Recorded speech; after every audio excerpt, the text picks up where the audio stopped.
Voilà, tout le monde arrive. Bonsoir tout le monde et bienvenue dans ce webinaire de questions-réponses avec Serge Boutboul. Donc j'espère que vous m'entendez bien. Le son de chacun va être désactivé, mais vous pouvez évidemment discuter avec nous via le chat qui se trouve sur le côté et envoyer vos messages. On a déjà reçu une liste de questions auxquelles Serge Boutboul va répondre. Et donc, on va, a priori, ce webinaire va durer à peu près 1 heure. Et s'il y a besoin, s'il y a d'autres questions, il y aura certainement d'autres webinaires à venir, peut-être un deuxième ou un troisième. Donc voilà, donc, je vais enlever la salle d'attente pour tout le monde. Comme ça, chacun rejoindra directement la réunion et on va pouvoir commencer.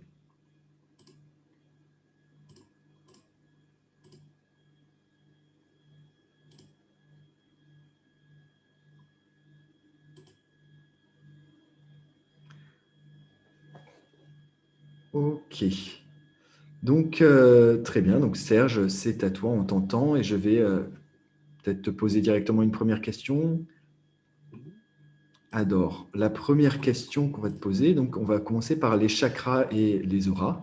Il y a une question sur la rotation des 7 chakras, par exemple, une question qui demande est-ce que la rotation des 7 chakras doit être dans le même sens? Est-ce que le sens de rotation est important? Alors pour moi, ce n'est pas quelque chose d'important parce que bon, parfois ils se mettent à changer de sens.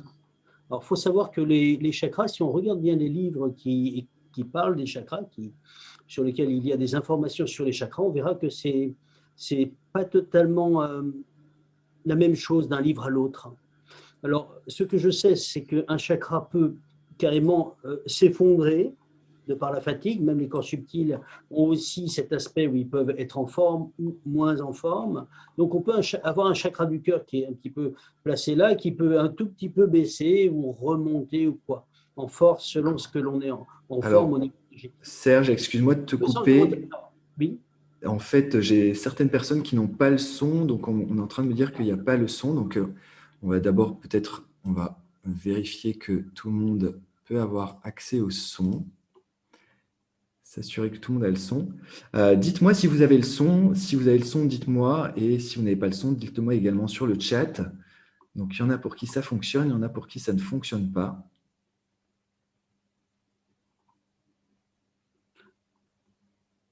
OK. Est-ce que, Adrien, tu peux mettre en plus petit, ou comme ça je vois plus l'équipe, hein, les personnes. J'aime bien avoir plus d'interaction avec les personnes. Je me vois moi, alors je suis bon. Oui, alors tu peux cliquer en haut à droite. Il y a une Oui, option affichage normalement et tu peux cliquer sur affichage galerie. Ça te pas mal. permettra de voir tout le Ah oui, monde. je vois tout le monde. Voilà. Bonjour à tous, j'aime mieux. Voilà, mais bon, oui, c'est très bien. OK, donc la plupart ont le son.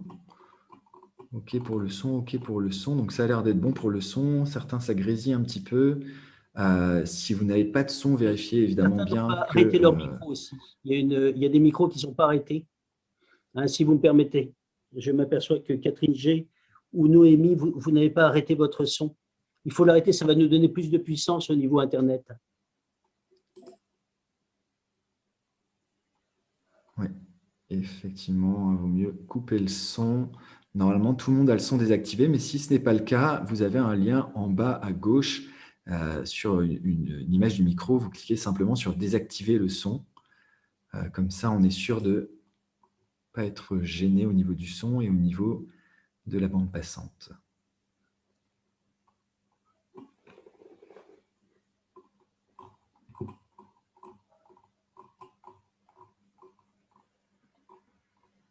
Il y en a qui avaient du mal à me voir apparemment.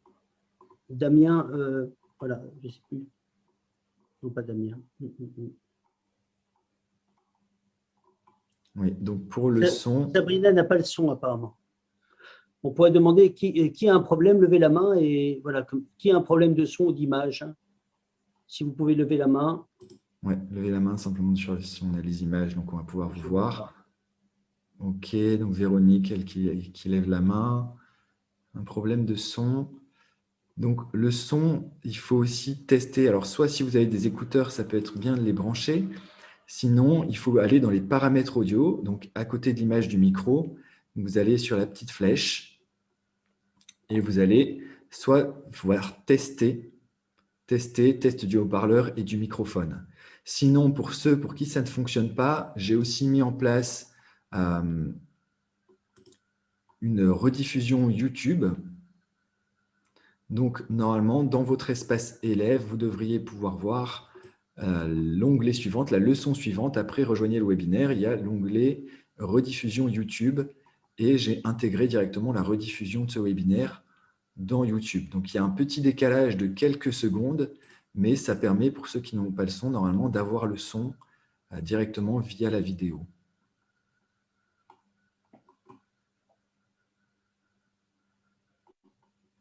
J'en profite avant que tout le monde soit en place de vous saluer tous. Merci de me faire confiance. Merci de votre accueil. Voilà, on va essayer de… Merci à ceux que je connais déjà. Je vois des visages que je connais. Je vous salue tous et j'espère qu'on aura un bon échange questions-réponses. Voilà, j'espère qu'on va faire tout notre possible pour ouvrir ces facultés et avoir les bonnes clés. C'est important. Important d'être autonome dans ces domaines-là. Voilà, donc je pense que Sylvia n'a pas d'image, alors est-ce que c'est un problème technique? Je ne sais pas. Alors, certaines personnes qui n'ont pas de caméra sur leur poste de travail, Ah, oui. qui n'ont pas de caméra pour rejoindre la vidéo, donc on ne les verra pas nécessairement, mais je pense que la plupart ont la caméra. Alors, je vais partager à tous le lien pour la rediffusion sur YouTube directement, si jamais. Peut-être que ça marchera mieux pour vous.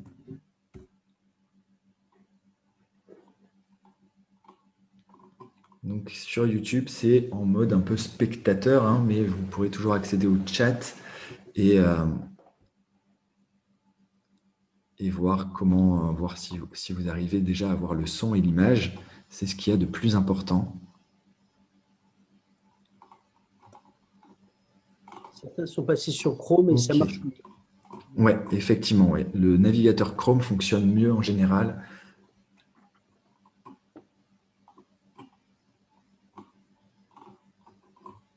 OK.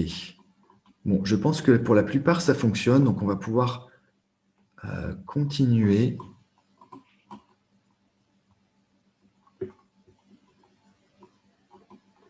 Donc, n'hésitez pas. Si vous n'arrivez pas avec Zoom, rejoignez le lien YouTube qui est un peu plus haut, que j'ai envoyé un peu plus haut.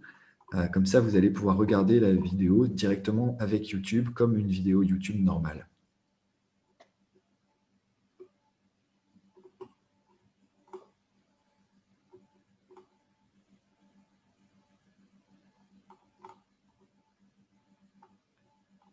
Et évidemment, c'est plus simple si on vous téléchargez le fichier Zoom plutôt que d'essayer de rejoindre avec le navigateur. En général, c'est plus simple quand on installe l'application Zoom plutôt que de passer par le navigateur. En général, ça facilite les choses aussi.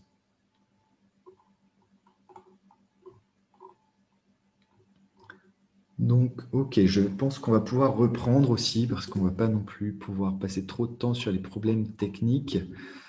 Donc, si vous voulez voir les autres participants, il suffit de cliquer en haut à droite sur l'icône affichage et vous pouvez choisir entre affichage intervenant ou affichage galerie. Donc, affichage intervenant vous permet de voir Serge en grand. Affichage galerie vous permet de voir les autres participants qui sont également présents, de vous voir les uns les autres. OK, donc Serge, on va pouvoir reprendre. Donc, je me permets de te reposer la question sur les chakras.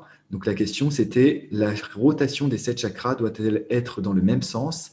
Est-ce que le sens de rotation est important? Alors pour moi, le sens de rotation n'est pas très important. Effectivement, ils sont inversés entre un homme et une femme, entre la polarité masculine et féminine. Malgré tout, ils se mettent à tourner parfois dans l'autre sens, dans un sens, dans l'autre, mais ce n'est pas très important l'aspect rotation des chakras. Ce qui est surtout important, c'est d'avoir des corps énergétiques qui soient en forme, de manière à ne pas avoir ce que je disais tout à l'heure, un chakra qui s'effondre, comme une fleur qui a reçu trop de soleil, n'a pas d'eau et elle va s'effondrer. Donc le chakra devient très faible, ou voire même peut commencer à s'atrophier tout doucement, et la personne reçoit moins d'énergie par ce chakra-là, parce qu'elle ne le nourrit pas de l'énergie qui correspond à ses fréquences. Voilà. C'est surtout ça. La rotation, elle change dans un sens, dans l'autre. Alors, si vous voulez connaître votre sens de rotation de votre chakra, vous pouvez demander, mais chakra du cœur, imaginons que je vois le chakra du cœur, je prends ce chakra-là, qui est situé entre mes seins, et je vais lui donner le sens de rotation qui me semble. Voilà, je vais me mettre à tourner comme ça. Et si vous le faites, vous verrez que c'est bon, ça roule. Si par contre vous voulez vérifier l'inverse, vous faites la rotation inverse. Vous faites à l'envers. Eh bien, vous allez voir que si vous n'êtes pas dans le bon sens de rotation, ça va vous donner envie d'aller dégobiller. C'est-à-dire que ça nous correspond pas. On voit qu'on va à l'inverse de notre fonctionnement et vous verrez que vous pouvez vous-même trouver le sens de rotation exact de votre chakra. Mais le sens n'est pas très important. Le corps se régule de lui-même. On est toute une organisation magique quelque part. Voilà. On est parfaitement constitué. L'être que nous sommes je dirais, est fait de façon parfaite, quelque part. Après, il y a des brèches que nous créons ou que la vie nous crée. Voilà. D'accord, ok. Donc j'ai une deuxième question sur comment formuler sa demande. Par exemple, est-ce qu'on demande à ressentir dans la main l'énergie des chakras bloqués? On peut, mais c'est pas. Voilà, on le saura directement. Si on met la main sur le chakra, alors attention, quand on met la main quelque part, il faut faire très attention à l'intention. Si je mets la main ici, donc j'ai un petit polaire et j'ai une chemise, eh bien, je vais aussi sentir la vibration de la chemise, la fréquence de la chemise, la fréquence du polaire, etc., etc. Si je dis je veux sentir le chakra qui se trouve là, eh bien là, c'est comme si je n'avais plus de chemise, je n'avais plus de polaire, et je vais être sur mon chakra. Et là, je vais sentir s'il est puissant ou pas trop puissant. Je peux même en sentir je dirais un petit peu le dégagement à distance. Est-ce qu'il est bon? Est-ce que je sens quelque chose ou pas? Voilà. Mais avant de passer au mode rotation des chakras, je vais amplifier mon ressenti en faisant l'exercice de l'effet ballon. Donc, je vais avoir une main fixe et je fais ça. Et quand je vais faire cela, en ayant conscience de la main qui est fixe, même si je le sens dans l'autre main, ça ne m'intéresse pas. Même si je sens plus une main que l'autre, que je ne suis pas totalement ambidextre, ça ne m'intéresse pas. Pour l'instant, je ne suis que sur cette main. Eh bien, il faut que j'augmente mon ressenti. Cet exercice va me permettre de ressentir beaucoup plus fortement ma main gauche et je vais le faire. Et à chaque fois que je sens, j'ai un signal, j'écarte. Je sens, j'écarte. Alors là, je vais un peu vite. Donc, moi, je le sens déjà en écartement maximal et vous devez écarter au maximum. Alors, mon bras, bon, vous ne voyez pas, mais il s'arrête à un certain endroit, l'autre, il s'arrête. Et quand les bras sont très écartés, vous faites ça même de très loin et vous sentez dans la main. Et quand ceci est fait dans une main, on le fait dans l'autre sens. On refait ça, je le sens dans cette main.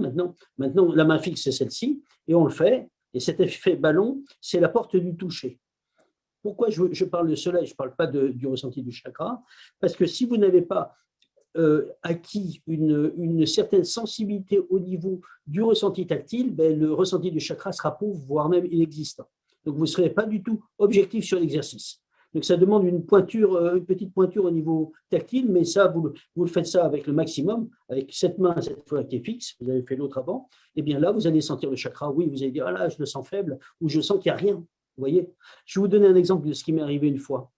Le chakra, ça peut être intéressant. Une fois, je l'ai fait pour une élève, et je mettais la main au-dessus de son corps, et je disais, mais il n'y a rien. J'étais tellement surpris qu'il n'y avait rien que j'étais à la limite de sa peau au niveau du ventre. Et mes doigts astraux ont plongé dans le chakra et j'ai retiré une petite bestiole. Immédiatement, le chakra a remonté d'un seul coup. En enlevant la bestiole, un petit parasite astral que j'ai enfermé, détruit, ça n'a pas d'âme, ne vous en faites pas. Voilà, immédiatement, le chakra, il est remonté d'un seul coup. Voilà.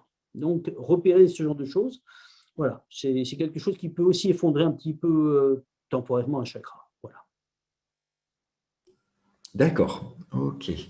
Alors, il y a d'autres questions. Donc, il y a des questions qui nous apparaissent également directement de personnes qui sont dans le chat, mais je pense que pour l'instant, on va commencer simplement avec les questions qui sont présentes qu'on nous a déjà envoyées avant pour être sûr de pouvoir traiter un maximum de questions. Donc, on a notamment une question sur l'exercice des couleurs. Une personne qui nous dit qu'elle n'arrive pas à ressentir grand-chose avec l'exercice des couleurs. Elle a besoin d'aide à ce sujet. Est-ce que vous pouvez l'éclairer là-dessus? Alors, l'exercice des couleurs, il faut vraiment le faire correctement pour vraiment avancer. Parfois, quand on veut réussir un exercice, on a tellement envie de réussir, il y a deux cas de figure. La personne qui a tellement envie qu'elle donne un résultat trop rapide, et là, elle rate.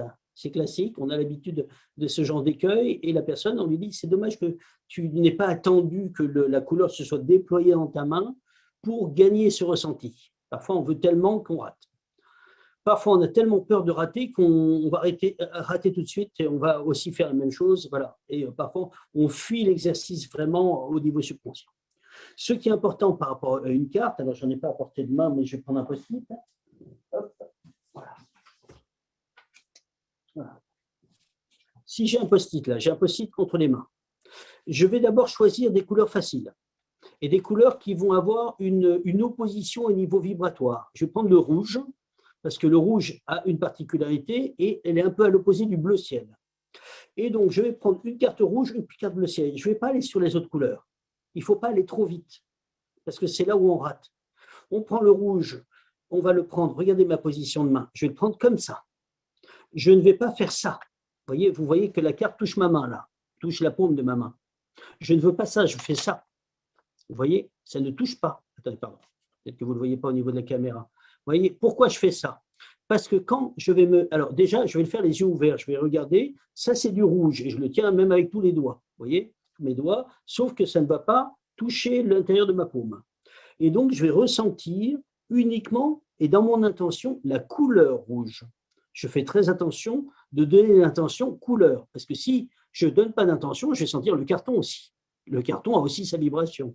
Si dans mon intention, je spécifie, c'est la couleur que je veux, je vais avoir le ressenti couleur uniquement.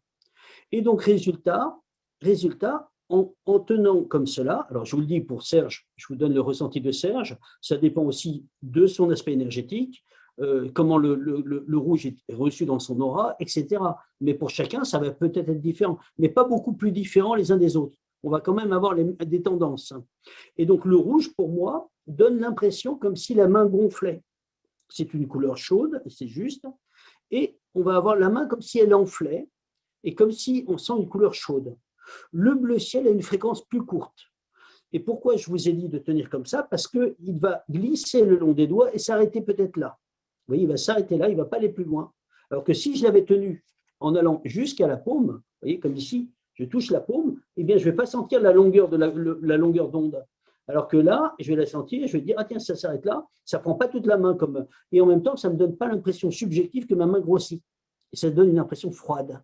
Et donc, il faut commencer par deux couleurs que j'appellerais un peu primaires au niveau des ressentis pour déjà les yeux ouverts avec le rouge, les yeux ouverts avec le bleu ciel, et on recommence rouge, bleu ciel, et à un certain moment, on voit réellement que le bleu est bien distinct du rouge. Et à partir de ce moment-là, quand c'est acquis, on ne va pas plus loin, je ne vais pas rajouter du vert, je ne vais pas rajouter du orange, je ne vais pas rajouter du jaune, on a les yeux fermés, et là, on prend une des cartes au hasard. Bien sûr, la carte doit avoir la même texture, la même épaisseur, et ne pas être reconnaissable par le toucher, sinon, ce n'est pas du jeu. Et donc là, on prend une des deux cartes sans le savoir, et on va dire, ben, j'attends, et on va attendre que le déploiement se fasse. Il faut aller au bout de l'expérience. Et quand on va dire, ça y est, je reconnais, ça c'est du bleu, on ouvre les yeux, c'est du bleu. Et à chaque fois, on va gagner. Et quand on a acquis parfaitement le 1 et le 2, le rouge et le bleu, là, on peut aller sur une autre. Je vous conseillerais de prendre le jaune. Voilà. Faites attention, parfois des couleurs telles que le bleu ciel et le blanc sont trop proches au niveau énergétique. Il faudra être beaucoup plus pointu quand vous ferez ces couleurs-là. Parce qu'il y a des niveaux de montée, comme quand vous montez un escalier, quand vous êtes là, vous n'êtes pas là. Et ceux qui sont là n'ont pas atteint ce niveau-là. Quand vous serez à ce niveau-là, vous pourrez commencer à jouer entre le bleu ciel et le blanc, qui sont très, très similaires. Mais il y a des petites subtilités. Et quand on atteint ces niveaux de ressenti, on dit « Ah, ça y est, ça, c'est ça ». Et à la fin, ça devient basique. On dit « C'est pas… » Bon, à la fin, c'est un exercice qui, à la fin, quand il est dépassé, il nous ennuie. Voilà, on a envie la conscience est très exigeante, elle en veut plus, toujours plus. Voilà. Je vous écoute. Adrien, D'accord. Oui. Donc, on va prendre une autre question. Une question sur l'explication des corps subtils et de l'aura. Une personne qui demande, les corps subtils se trouvent à l'intérieur du corps physique, sauf le corps éthérique, mais l'aura serait-elle une émanation de l'énergie des corps subtils? Alors, le corps éthérique, lui, il est ici. C'est-à-dire que si vous me regardez là, donc le corps éthérique, on risque de le voir sur fond blanc, on le verra plus sur fond noir, hein. Mais vous risquez de voir une légère ombre, quelque chose d'un peu argenté, quelque chose de gris. Vous voyez, mais on le voit plus facilement, le corps éthérique, sur un fond noir mat. Imaginons devant une télévision qui n'est pas éclairée, on peut voir l'éthérique, on va voir ça. Dans le métro, pour ceux qui sont parisiens, regardez quelqu'un qui attend le métro ou dans le RER, sur ce fond noir de la rame n'est pas encore arrivée, vous voyez, et vous regardez sur le fond noir, vous allez voir ici, qui est l'éthérique, qui est le corps vital, ce qu'on appelle le corps vital. Plus la personne a d'énergie, et plus son éthérique est très fort là. Deuxièmement, il y a le corps astral, qui est dedans. Le corps mental, qui est entre ici et un peu plus haut. Le corps causal, qui est un peu au-dessus et un petit peu là. On a d'autres corps aussi, atmiques, bouddhiques, etc., bon, corps divin, etc., et l'âme qui est entre ici et un petit peu là. Voilà. Dans certains livres, tels que le livre du docteur Janine Fontaine, Médecin des trois corps, ou dans d'autres livres, on voit parfois comme si il y a une aura qui est là, et on dit le corps astral est là, le corps éthérique est là, etc. Pour moi, c'est faux. Expérimentalement, c'est faux. Les corps subtils ont la même taille que le corps physique. Pourquoi? Parce que quand on sort en équipe et que l'on se voit, on ne voit pas que l'autre, il fait 4 fois sa taille. On est à la taille humaine, on est dans une pièce, une chambre, par exemple, on voit l'autre, on voit qu'il a la même taille que ce que nous sommes là. Vous voyez, il n'est pas bibendum, il ne fait pas 8 mètres, non, ce n'est pas ça. Par contre, je pense que ce qu'ils disent dans certains livres, c'est l'émanation, le rayonnement de tel corps, mais on n'a pas un corps qui est rond. Vous voyez ce que je veux dire? Bien sûr, on peut prendre la forme d'une boule dans la salle. Il y en a qui, s'ils lâchent leur corps, ça va devenir une boule de lumière s'ils ne font pas attention à leur forme. Mais en temps normal, on va garder une forme humanoïde classique. Mais on a une taille normale. Pour revenir à l'aura, il y a encore des auteurs qui font l'erreur. Bon, maintenant, ça se fait moins parce que quand des auteurs rectifient, les gens vont pomper dessus. L'aura n'est pas un corps. L'aura est l'émanation ou la résultante de l'émanation des chakras qui sont situés dans le corps éthérique. Et le corps éthérique est collé au physique. Quand vous voyez des auteurs qui font pour moi une erreur énorme de dire que l'éthérique était plus loin là-bas, c'est faux. Le corps éthérique ne peut pas se déplacer en dehors du corps physique. S'il se déplace, la personne est morte. C'est le corps astral qui se déplace. C'est l'aura qui se déplace. Mais le corps éthérique, il est collé et il ne peut pas se déplacer parce que sinon la personne meurt. C'est ça qui permet d'être en lien avec tous les corps subtils à travers ce que l'on appelle le cordon d'argent. Donc, ce corps éthérique a des chakras qui sont des vortex. Un chakra veut dire en sanskrit une roue, et ces roues tournent dans un sens ou dans l'autre. Bon, ce n'est pas très important. Ce qu'il faut, c'est qu'elles tournent bien. J'en profite en glissant un mot. Jamais, quand on entend mon chakra est fermé, ça n'existe pas. Un chakra est réduit et un peu faible, mais n'est jamais fermé. Sinon, la personne qui vous parle et qui vous le dit est morte. Elle ne vous parle pas, elle est morte. Puisque un chakra mort, ça veut dire qu'il n'y a plus d'énergie, donc le corps est mort, c'est de la viande, c'est fini.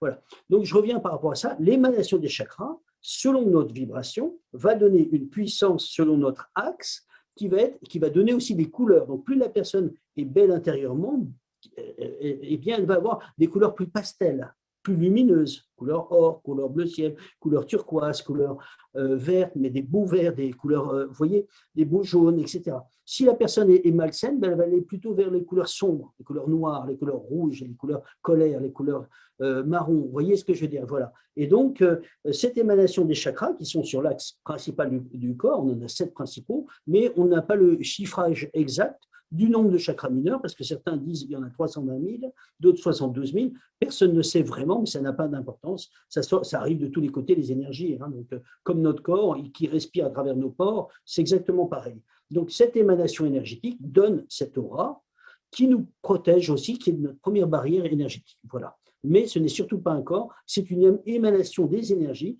qui sortent par nos chakras et qui sont des énergies souvent sortantes qui forment ce halo qui nous entoure, voilà, que certains saints, quand la personne devient évoluée ou quoi, cette partie devient beaucoup plus lumineuse. C'est pour cela que dans les églises, vous voyez des saints qui ont cette aura. Et c'est une aura dite lunaire au passage. Pourquoi? Parce que, je vous le dis au niveau historique ou à observer, vous verrez qu'ils ont juste un petit truc comme ça, pas plus. Et donc, voilà, les êtres humains ont simplement ce petit. Voilà, mais en fait, ça correspond à l'aura qui devient visible quand la personne est très évoluée. Voilà. D'accord.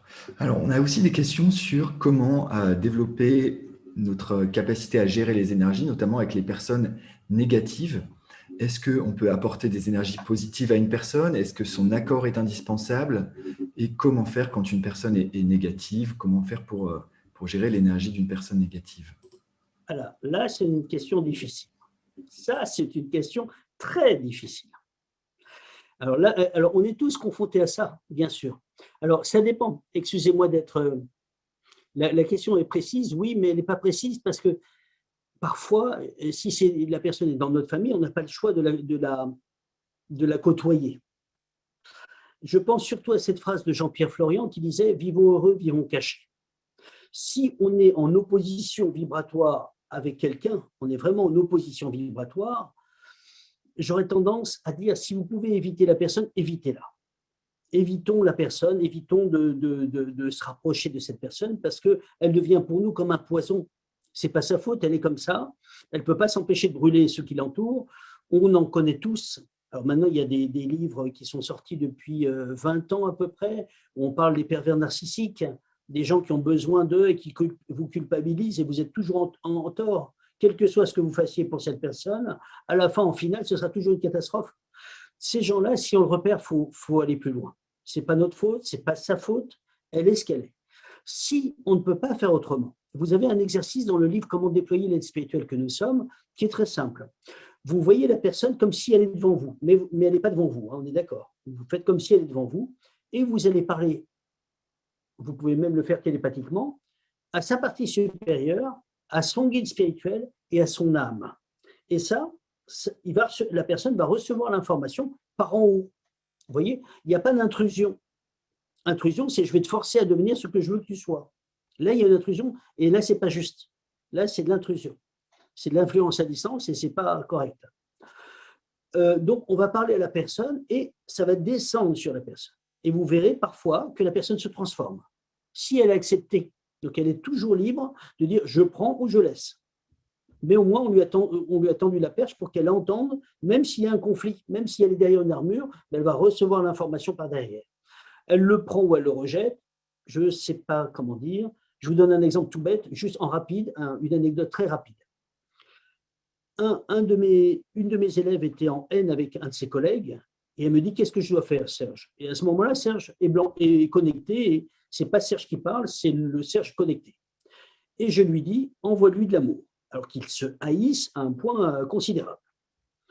2 secondes après, le Serge non connecté se rappelle ce que le Serge connecté vient de dire. « Oh, qu'est-ce que j'ai dit ?» ou « Qu'est-ce qu'il a dit ?» Je suis tellement surpris par ce que je viens de dire parce que je suis scotché de ce qui vient d'être sorti. Je fais, oh. Et donc, on oublie ça, point. Je la vois au cours d'après, à ce moment-là, c'était des cours à Paris. 15 jours après, elle me dit « Tu sais ce qui s'est passé ?» Je suis arrivé, ils se sont croisés dans le couloir. C'était comme s'ils se croisaient pour la première fois. Ils se sont salués, c'est-à-dire que la transformation était immédiate. Immédiate. C'est-à-dire qu'elle s'est transformée par rapport à lui, il s'est transformé en même temps. Ce n'est pas qu'il l'a vu arriver et hop, il a ouvert ses bras. Non, ce n'était pas du tout pareil. Et là, ils sont passés sur d'autres énergies. Alors ça, c'est dans le meilleur des mondes, hein, attention. Attention, hein, parfois, on ne met pas un pingouin avec un crocodile. Même si le pingouin fait semblant d'être crocodile, je suis désolé, le crocodile va se rendre compte que c'est un pingouin. Vous voyez ce que je veux dire? Et souvent, les gens se sentent entre eux. On sait à qui on a affaire. Même si on n'est pas trop intuitif, on sent que l'autre, il n'est pas pareil. Vous voyez, donc on va se méfier de ce qui ne nous ressemble pas. Pour revenir à un autre aspect, si on veut, alors il ne faut pas aider les gens malgré eux. Là, on ne l'a pas fait malgré. On le fait et la personne prend ou ne prend pas. Par contre, ce que nous pouvons faire, c'est prier pour la personne. Vu qu'on prie et que ça monte là-haut, ils vont trier. De plus, on n'influence pas la personne. On passe par là-haut. On ne visualise pas que l'autre se transforme. Là, c'est de l'intrusion. Je ne sais pas si je suis très clair. Voilà. Voilà. En priant, ça se passe par là-haut et on a le droit de prier pour n'importe qui. Même si, voilà.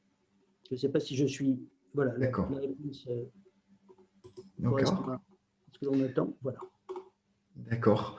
On a aussi des questions sur les personnes qui sont décédées. Comment se libérer de son énergie quand une personne est décédée? On a aussi une personne qui a une présence répétitive de défunts malgré un nettoyage régulier. Est-ce que c'est dû à une mauvaise pratique, à un nouveau lieu de vie ou à un karma à régler? Donc, il y a deux questions en une sur les personnes défuntes. Alors, excuse-moi, Adrien, j'ai oublié. Attends, pour j'ai pas entendu un morceau de la question. Donc, Est-ce que c'est avant le mot karma? Qu'est-ce que tu as dit que donc j'ai pas entendu? c'était, est-ce que c'est dû à une mauvaise pratique s'il y a une présence répétitive de défunts? Est-ce que c'est une mauvaise pratique, un nouveau lieu de vie, ou Ah, est-ce que c'est un karma à régler? ok. Ok. Alors, la première chose, c'est celle-ci. Quand on a une présence défunte, il y a des défunts qui s'accrochent aux vivants. Si on a quelqu'un de notre famille qui est possessif et qui meurt et qu'on ait sa référence, il risque de nous accrocher. Sauf que quand on fait un mur pour enlever les défunts, il faut le faire rapidement, pas trop rapidement parce qu'on risque de le louper, mais pas trop lentement parce que l'autre il va se mettre à côté du mur. Vous voyez ce que je veux dire? Tu fais ton mur en enlevant le défunt, l'autre il voit qu'on le pousse avec le mur. Donc il se met 2 mètres après et hop, et on l'a loupé. Et donc parfois c'est une mauvaise pratique.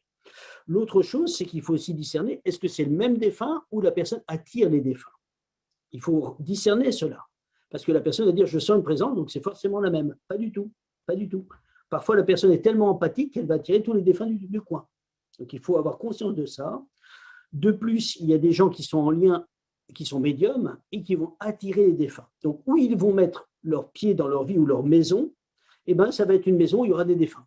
Où ils vont aller, ils vont avoir ça. Donc, il y a à discerner le cas. On ne peut pas donner un cas général en disant c'est comme ça, voici la vérité. C'est pas vrai. C'est pas vrai. De plus, comme je disais, voilà, je vais vous donner une anecdote rapide.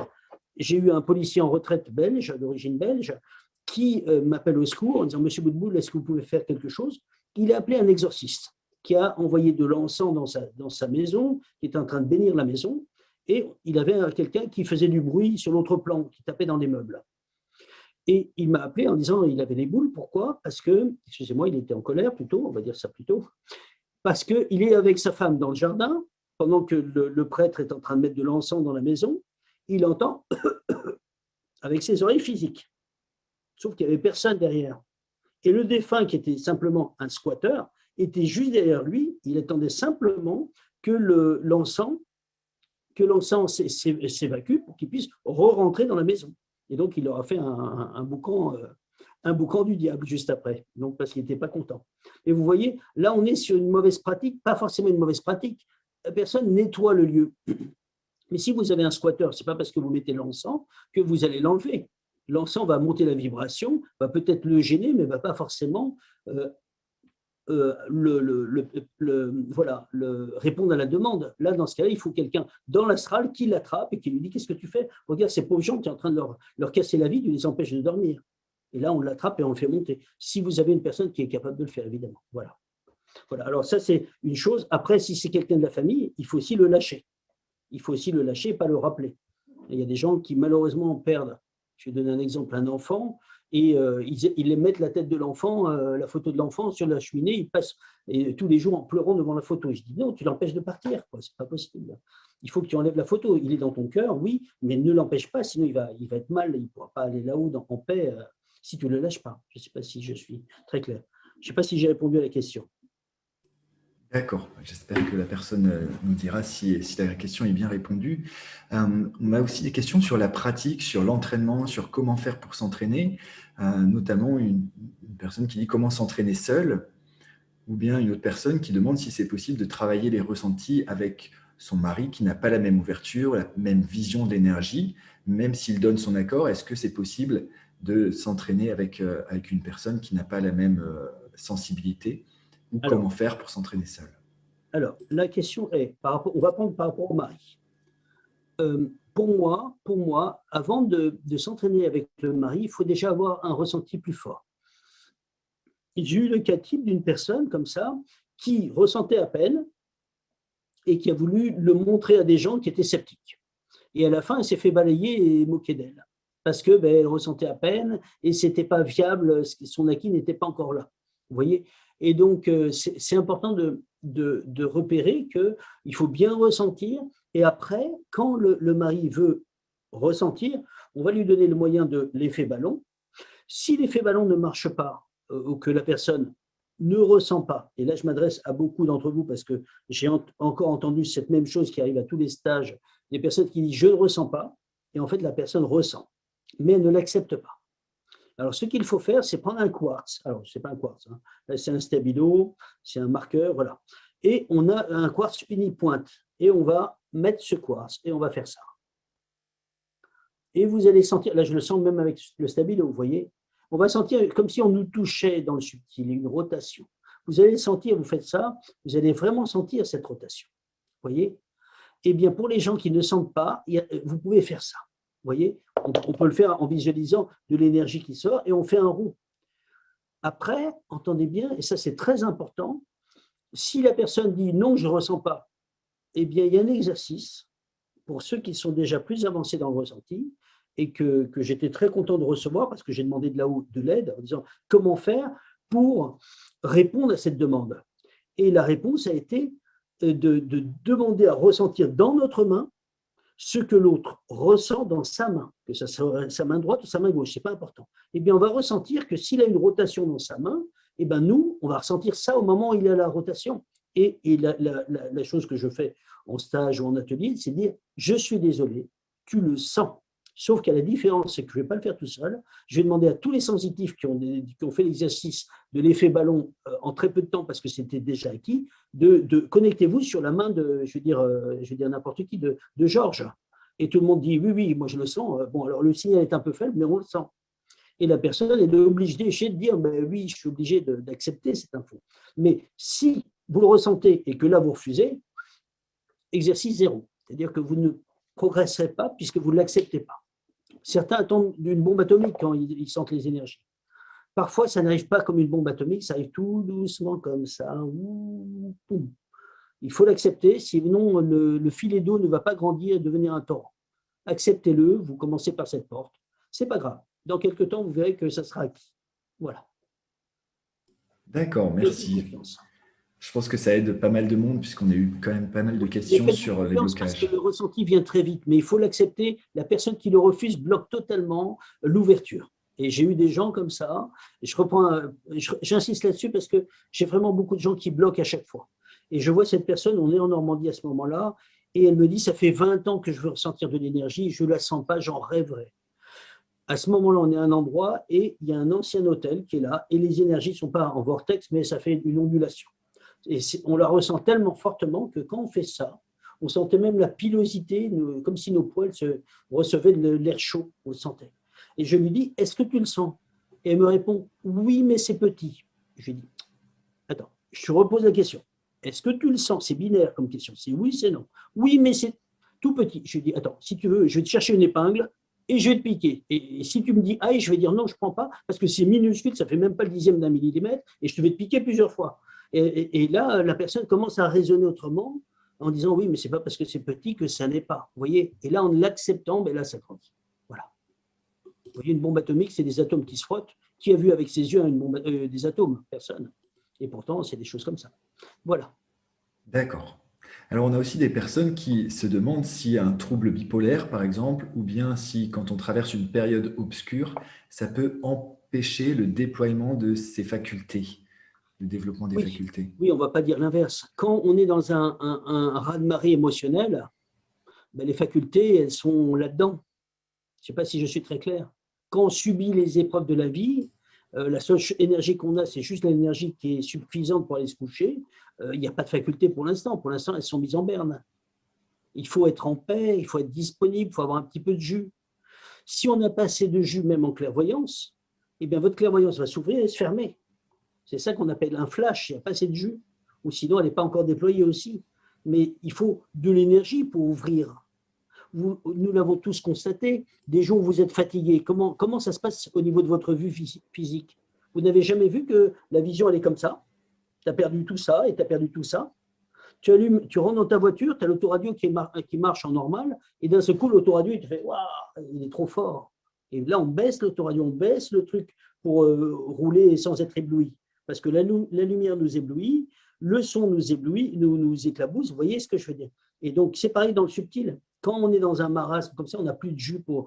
Voilà, et bien les facultés ne sont pas là. Donc, c'est surtout pas à ce moment-là qu'il faut s'entraîner. Non, non. Là, il faut aller dormir dans ce cas-là. Et quand on est en forme, là, on revient sur les facultés. Oui. D'accord. Donc sur le développement des facultés, on a des questions également sur la fréquence. Est-ce qu'il faut faire les exercices tous les jours? Combien de temps par jour? Combien de temps passer pour s'entraîner à ressentir les énergies pour que ça marche? Alors ça va dépendre de chacun, ça va dépendre de la motivation de chacun, et ça va dépendre de quelle façon on va prendre l'exercice. Ce qu'il faut savoir, c'est que ça doit être fait avec le cœur. Le vecteur principal de l'ouverture des facultés s'appelle le corps astral. Le corps astral est un corps dit émotionnel, on l'appelle le corps émotionnel ou le corps de rêve, etc. Et c'est un corps qui ressemble à un enfant de maternelle, il a envie de jouer. Alors, il ressemble de par son intériorité, pas de la part de sa taille ni quoi que ce soit. Il veut jouer, c'est un corps de jeu, J-E-U, et il veut s'amuser. Donc, comment va-t-on travailler? On va dire, ah, qu'est-ce que ça serait bien si je pouvais voir cela? Voilà. Mais si on ne voit pas, ce n'est pas grave. On ne va pas être déçu. On ne va pas mettre de pression. C'est comme si vous demandez à un enfant de maternelle de faire 1 heure de maths, mais il va sauter dans tous les sens. Vous voyez, donc c'est pareil. Faites-le comme un jeu en disant, ah, qu'est-ce que j'aimerais? Tu ne vois pas, va te coucher, va lire Femme Actuelle, va lire Mickey, fais autre chose, mais pas maintenant. Vous voyez, il faut le faire vraiment comme si on a envie. Il y a un engouement, ça doit venir du cœur. Et si ça ne vient pas du cœur et ça vient en fermant les poings, là, c'est bon pour le corps mental, ce n'est pas bon pour le corps astral. Et là, on va avoir une belle